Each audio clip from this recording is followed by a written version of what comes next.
Kalau lo ngeklik video ini, kemungkinan lo adalah tipe orang yang mungkin susah banget untuk lepas dari HP. Rasanya kayak gak nyaman aja gitu kalau nggak buka HP. Meskipun bisa jadi sebenarnya lo nge-scroll tuh tanpa tujuan gitu. Lo main medsos tuh tanpa tujuan. Dan kalau udah kayak gini kadang-kadang malah bablas. Awalnya mau ngerjain tugas, ya abis sendiri malah setengah jam buat ngeliatin HP atau medsos. Dan meskipun kita udah ngerasain gak enaknya, gitu ya, buka medsos, udah ngerasain dampak negatifnya juga, tapi entah kenapa tiap hari kita ngulangin ini semua. Nah, kira-kira gimana sih cara buat berhenti? Nah, kalau misalnya lo pengen tahu jawabannya, lo stay tune ya, dan tonton satu video sebelum tidur ini sampai habis, oke?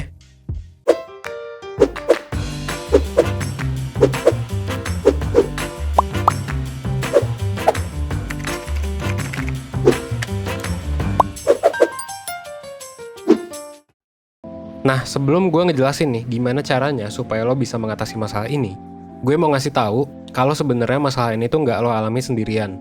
Sebuah riset yang dilakuin oleh lembaga riset di Scout pada tahun 2016 itu nunjukin kalau sebagian besar orang itu nyentuh layar HP-nya sebanyak 2.617 kali sehari dan 5.400 kali buat mereka yang memang tergolong sering menggunain HP.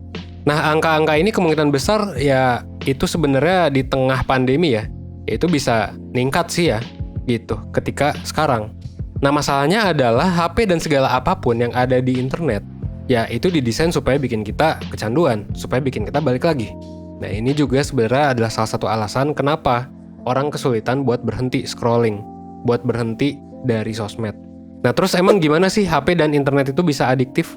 Nah, kalau menurut salah satu ilmuwan tingkah laku ya, hormon dopamin adalah alasan di balik semua ini. Dopamin sendiri adalah hormon yang ngatur sensasi dari rasa senang di tubuh kita. Jadi bisa dibilang kalau kita lagi ketawa gitu ya, ngelihat meme lucu, atau seneng nonton anime gitu, artinya si hormon dopamin inilah yang lagi dirilis sama tubuh dan ngebuat kita ngerasain itu semua. Terus ternyata penelitian-penelitian tentang dopamin juga nunjukin kalau selain munculin rasa senang, dopamin juga bisa munculin dorongan atau motivasi di dalam diri kita buat nyari hal-hal yang bisa bikin kita ngerasa seneng. Nah, inilah yang akhirnya bisa bikin kita terdorong buat buka HP, buat scrolling medsos, dan nyari hal-hal menarik di dalamnya. Nah, terus, begitu kita udah mulai buka medsos dan nemuin hal yang menarik, sistem dopamin kita ini nggak akan berhenti begitu aja. Dia bakal terus-terusan untuk ngedorong kita buat nyari lagi postingan menarik yang bisa bikin kita ngerasa seneng.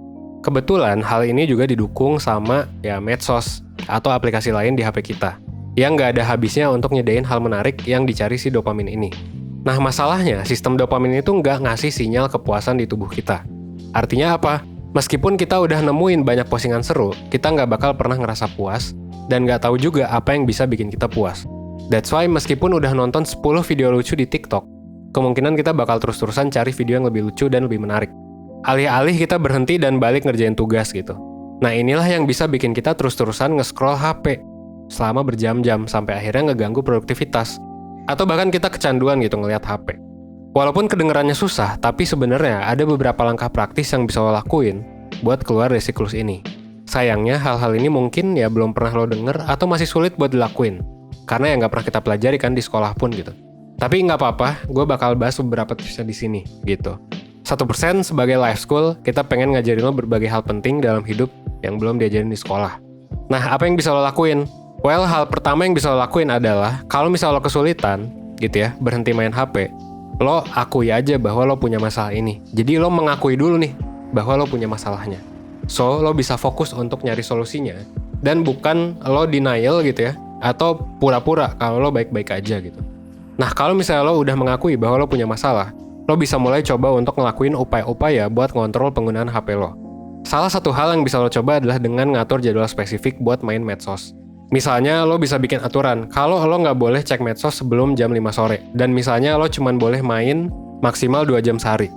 Nah, terus supaya lo nggak tergoda buat buka medsos untuk refreshing di tengah-tengah pusingnya kerja, lo bisa ngejauhin diri lo dari HP setiap kali lo lagi kerja.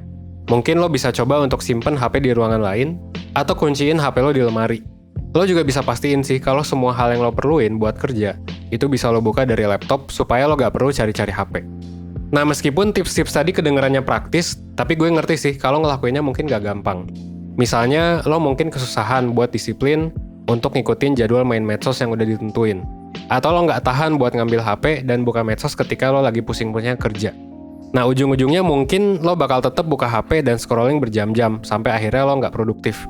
Nah, kalau lo ngerasa kayak gini, lo bisa coba untuk cari tips tambahan di video 1% sebelumnya.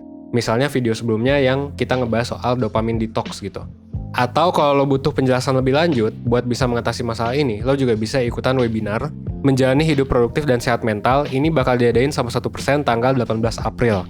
Nah, lewat webinar ini, lo bakal dapat penjelasan lebih lanjut dari gue, Evan, dan juga Kak Shibli, psikolognya 1%, tentang gimana caranya biar hidup kita bisa produktif dan sehat mental. Dan juga cara-cara praktis buat mencapainya, termasuk cara mengatasi hambatan-hambatan yang bisa bikin kita nggak produktif tadi, kayak misalnya masalah adiksi HP. Nah, selain itu, lo juga bakal dibantu buat memahami diri dan masalah lo lewat tes psikologi, dan dibantu juga buat ngembangin diri lo lewat worksheet yang sesuai sama permasalahan lo. Dan lo juga nggak perlu khawatir bakal kebingungan setelah webinar, karena sampai 3 hari setelahnya, lo masih bisa nanya-nanya lebih lanjut ke narasumber sih soal masalah produktivitas dan kesehatan mental di grup komunitas Telegramnya. Kalau misalnya lo tertarik, langsung aja klik link yang udah gua taruh di description box. Atau lo juga bisa klik 1%.net buat tahu layanan 1% yang lain. Mungkin segitu dulu dari gue, semoga tipsnya bermanfaat ya. Dan jangan lupa buat klik like, komen, dan subscribe.